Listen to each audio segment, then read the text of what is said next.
La parole est au vice-président Jérémy Camus. Merci Monsieur le Président. Chers collègues, je suis très heureux de vous présenter aujourd'hui la nouvelle édition de notre rapport Transition et Résilience. Ce rapport, ce n'est pas un document de plus, c'est un exercice de transparence démocratique, c'est un tableau de bord stratégique, c'est une boussole publique pour garder le cap dans un monde où les crises s'additionnent, s'enchaînent et parfois s'installent. Depuis 2020, notre métropole n'a pas été épargnée. Nous avons affronté la pandémie, la crise énergétique, l'inflation, les tensions sur les finances publiques et un climat national lourd de divisions. Dans ces moments-là, quand les obstacles s'accumulent, quand le pessimisme et le fatalisme menacent, garder le cap devient un choix politique, un choix qui consiste à voir un chemin là où d'autres ne voient qu'une impasse, un choix qui consiste à regarder les crises en face pour pouvoir y répondre. Ce rapport elle nous offre précisément cette boussole qui nous aide à faire ce choix, ces choix, et surtout à refuser la facilité de posture et de slogan.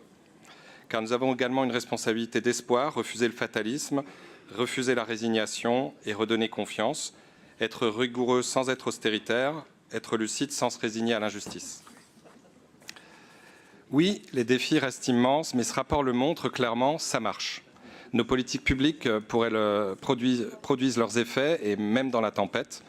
Quelques indicateurs le montrent encore très clairement cette année. En pleine crise du bio, par exemple, notre territoire constate l'inverse de la tendance nationale. La surface en bio progresse pour atteindre 21%, soit le double de la moyenne nationale, soit encore 250 hectares supplémentaires par rapport à l'année dernière. Et le nombre d'agriculteurs bio continue toujours d'augmenter. Alors que les défis climatiques s'accroissent, nos émissions de gaz à effet de serre diminuent. Malgré une crise nationale du logement, la production de logements sociaux retrouve une dynamique solide. Et alors que partout ailleurs, les inégalités augmentent, les ménages sous le seuil de bas revenus et le nombre de jeunes non insérés baissent de 10% en seulement une année. Ce rapport prend également toute sa force lorsqu'on observe les tendances sur plusieurs années. On nous le répète parfois bruyamment que la transition serait un frein, une punition, un luxe. Ce rapport démontre exactement l'inverse. Sur la santé, la transition protège. Moins 24% d'émissions de gaz à effet de serre depuis 2019, c'est 2 fois mieux que la moyenne nationale. Et même moins 37% de concentration en dioxyde d'azote mesurée par exemple à la station Atmo de Cusset sur le périphérique. Sur l'environnement, la transition préserve nos ressources. C'est plus 21,6% d'espèces naturelles et agricoles protégées depuis 2020. Près de 12 000 hectares sont aujourd'hui sanctuarisés en PNAP. Une consommation foncière qui, en parallèle, baisse de 40%. Ou encore, une eau protégée en termes de qualité et rendue gratuite à 12 mètres cubes parce qu'un territoire ne tient pas debout si son eau devient un luxe. Sur la mobilité, la transition offre des alternatives plébiscitées par les habitants.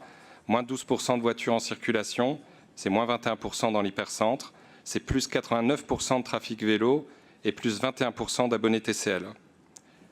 Sur l'économie, la transition crée de l'emploi. C'est plus de 54 000 emplois privés créés depuis 2019. Ce sont des milliers d'entreprises, des dizaines de milliers d'entreprises créées et des centaines accompagnées dans leur décarbonation.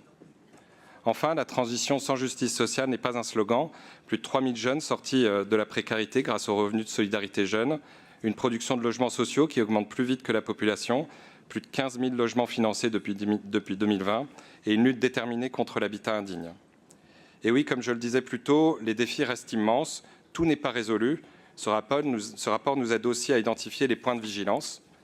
La santé des habitants avec une progression des affections de longue durée et du diabète, la pauvreté qui progresse au niveau national et que nous devons continuer à réduire pour éviter une société à 2 vitesses, la transformation de notre tissu économique en continuant d'accompagner les entreprises dans leur transition climatique et énergétique, exigeante surtout dans une instabilité économique.